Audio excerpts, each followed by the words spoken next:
Atención a todos los amantes de la música. Prepárate, porque llega Cleansing Radio. Una hora llena de sorpresas, Entrevistas exclusivas. tips para tu carrera musical y, por supuesto, La mejor música que puedas imaginar.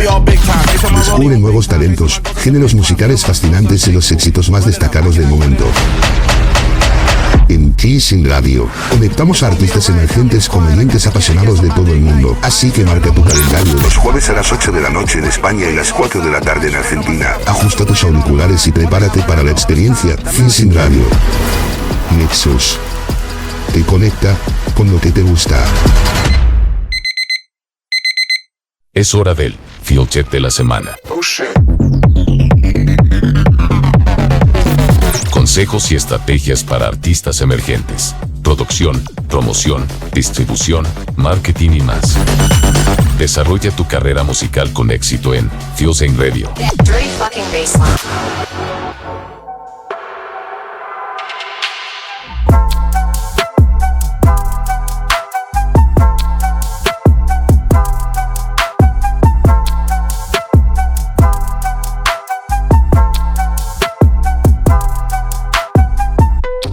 Ostras, si alguien sigue pensando que eso de firmar con una discográfica es como en las pelis de antes, que se prepare, ¿eh?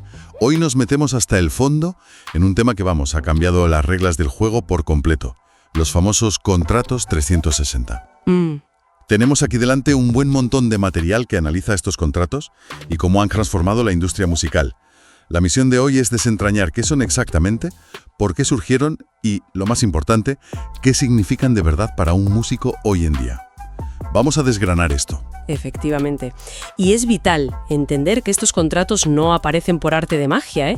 Son la respuesta de la industria a unos cambios brutales en cómo escuchamos música y sobre todo en cómo se gana dinero con ella. Podríamos decir que son el reflejo de una de las mayores revoluciones del negocio musical en las últimas 2 décadas. Tiene todo el sentido. Para entender la magnitud del cambio, quizá hay que recordar cómo funcionaba esto antes. El modelo tradicional era bastante más directo, ¿verdad? Las discográficas se enfocaban casi por completo en vender música grabada, vinilos, CDs... Luego las descargas. Eso, descargas. Y ahora, los streams. Así es. Su negocio principal giraba en torno a las grabaciones. Los ingresos del sello venían fundamentalmente de ahí. El artista recibía sus royalties sobre esas ventas, pero ojo, solo después de que la discografía recuperase toda la inversión inicial en grabación, marketing, fabricación. El famoso recoupment. Justo. Lo que se conoce como el recoupment. Ah, el famoso recoupment. Que, para que quede claro, significa que hasta que el sello no recupera hasta el último céntimo que ha invertido, el artista a menudo ve muy poco. O nada. O nada directamente, de los ingresos generados por esas ventas. Precisamente. Y la diferencia clave con el modelo actual estaba en el resto de fuentes de ingresos.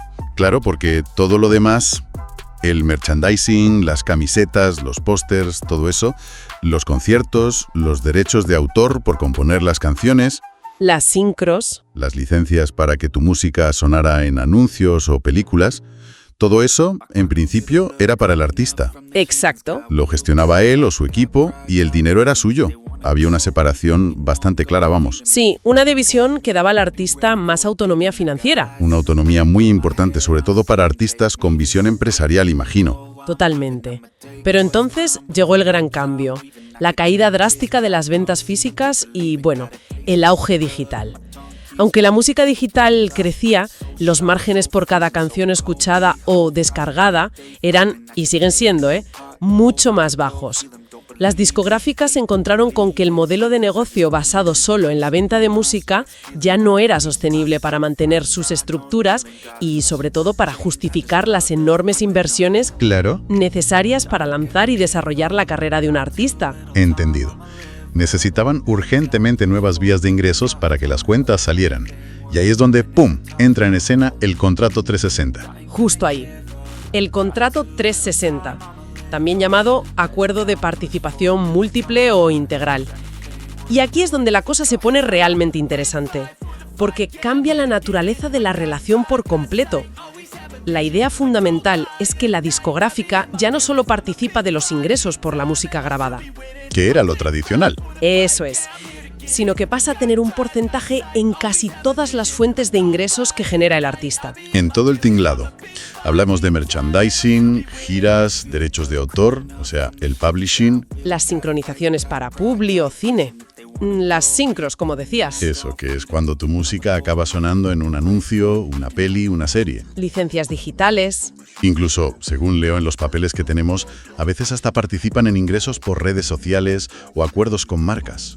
Vaya tela. En efecto, la discográfica pasa de ser un socio centrado casi exclusivamente en el producto disco, por así decirlo, a convertirse en un socio integral que invierte y participa en la carrera completa del artista, en 360 grados. De ahí viene el nombre, claro. De ahí el nombre. Vaya cambio de paradigma. Y supongo que como todo gran cambio tiene sus luces y sus sombras. Imagino que para un artista nuevo, sin recursos ni contactos, esto puede sonar a música celestial, ¿no? En plan, una oportunidad de oro. Puede serlo, sin duda. A ver, la gran ventaja es el acceso a un apoyo completo y coordinado. La discográfica pone a disposición del artista un equipo profesional para gestionar la promoción, conseguir conciertos, o sea, el booking. El booking, sí. Negociar licencias, fabricar y vender el merchandising, producir contenido audiovisual, todo eso. Además, estos acuerdos suelen ir acompañados de adelantos económicos significativos y un soporte continuado. Que viéndolo así le quita al artista un peso enorme de encima. Le permite centrarse en lo suyo, en crear, componer, ensayar.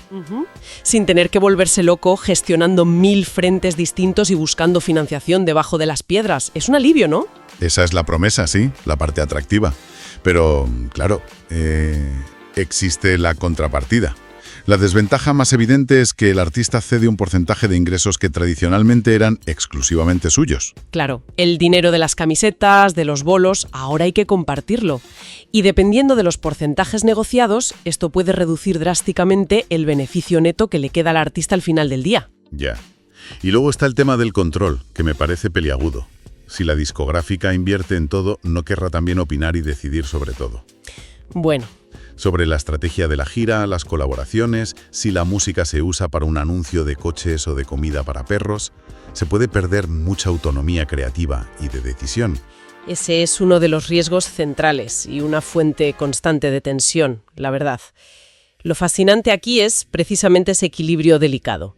El apoyo integral que recibes a cambio de ceder una parte importante de tus ingresos futuros y, potencialmente, de tu autonomía estratégica. Buf.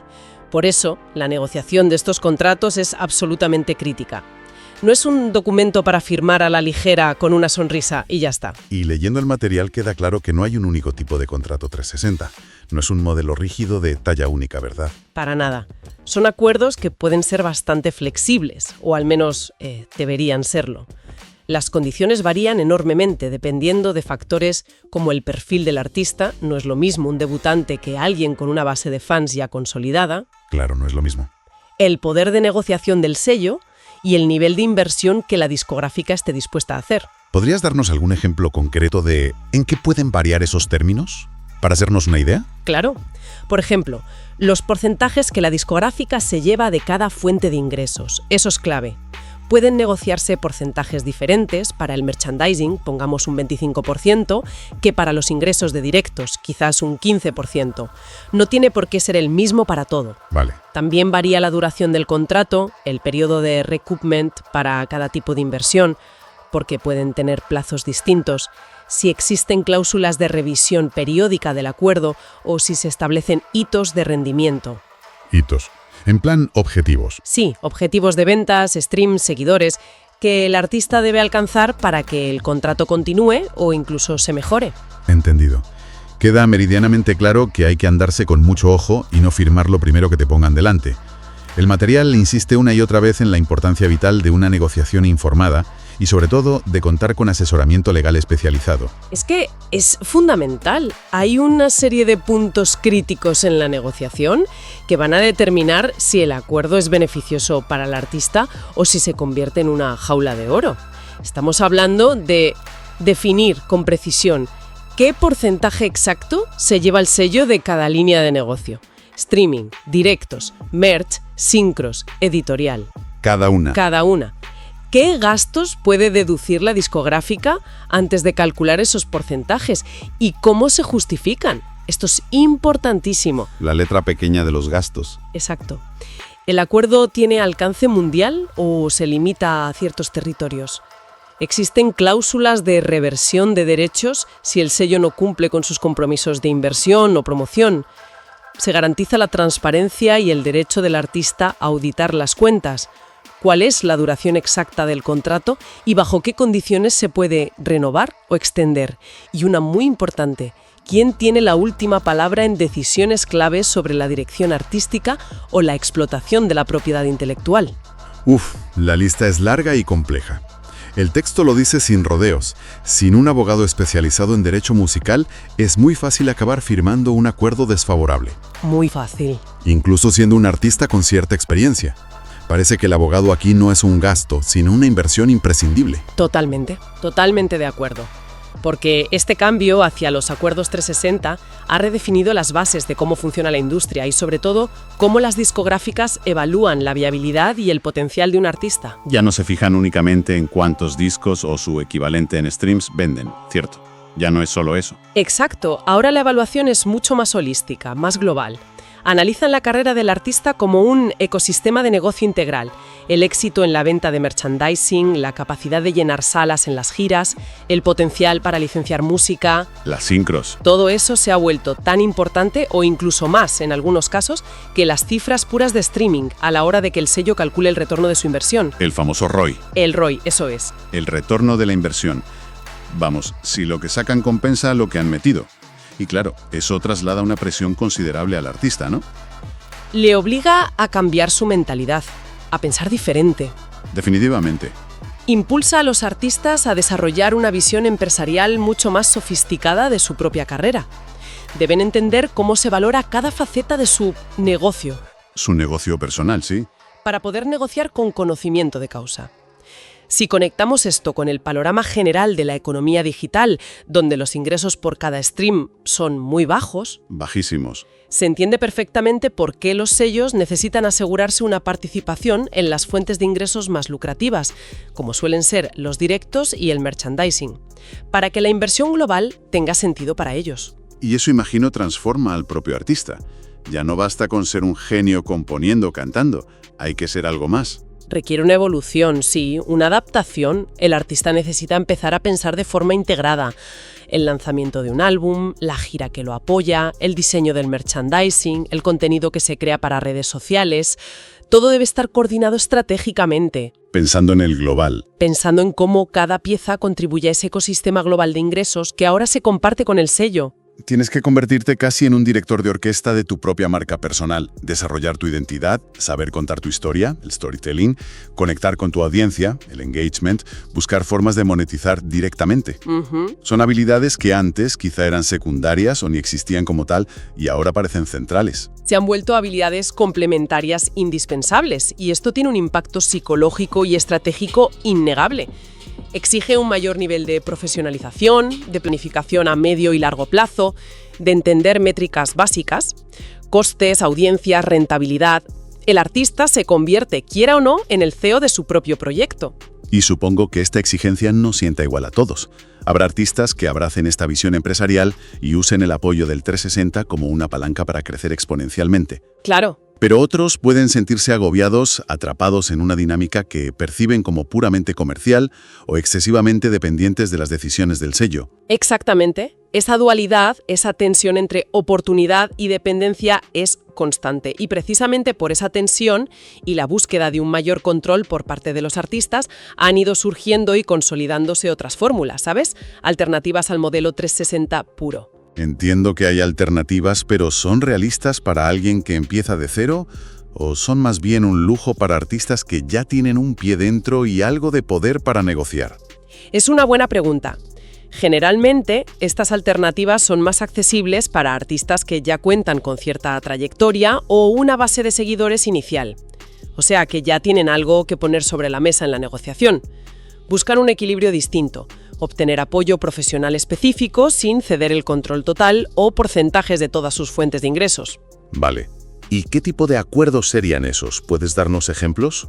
Pues, por ejemplo, están los acuerdos de Label Services, servicios de sello, digamos.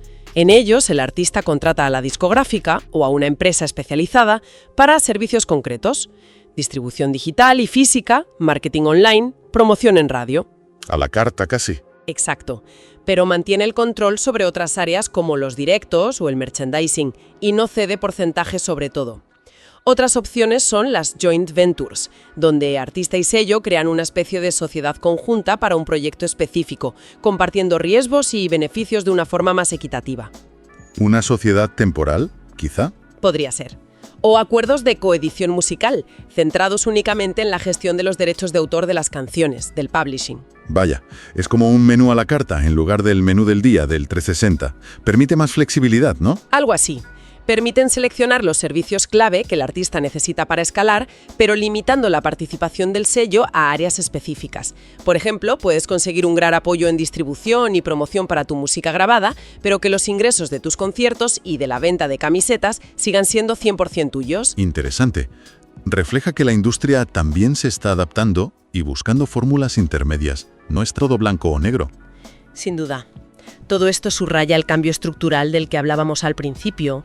La música ha dejado de ser vista únicamente como un producto, la canción, el disco, para entenderse como un ecosistema de experiencias y contenidos que giran alrededor del artista. Música grabada, directos, merch, presencia digital, conexión con fans. Todo eso. Y gestionar ese ecosistema complejo requiere una colaboración estratégica entre el artista y sus socios. Sea quien sea el socio.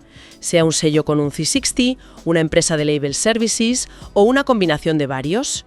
El contrato 360 es una de las herramientas principales para articular esa colaboración en el panorama actual. Una herramienta potente. Una herramienta que, como todas, tiene un enorme potencial, pero también riesgos asociados.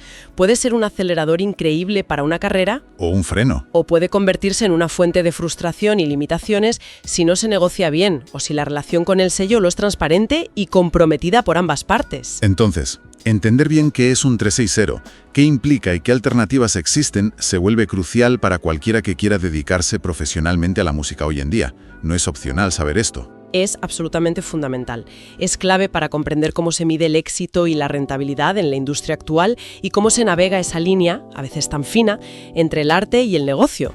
Estar bien informado y bien asesorado marca la diferencia entre tomar las riendas de tu carrera o sentir que has perdido el control.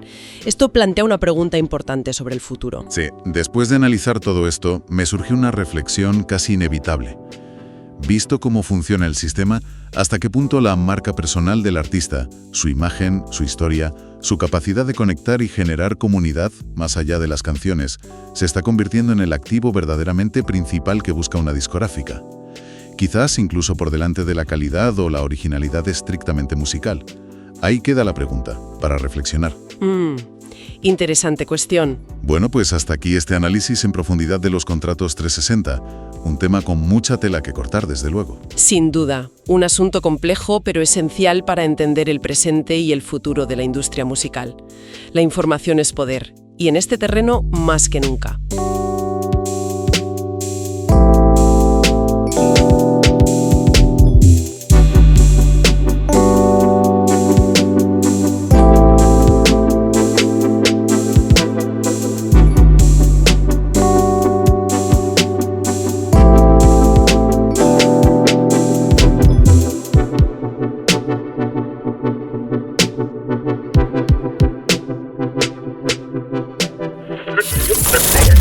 Atención a todos los amantes de la música.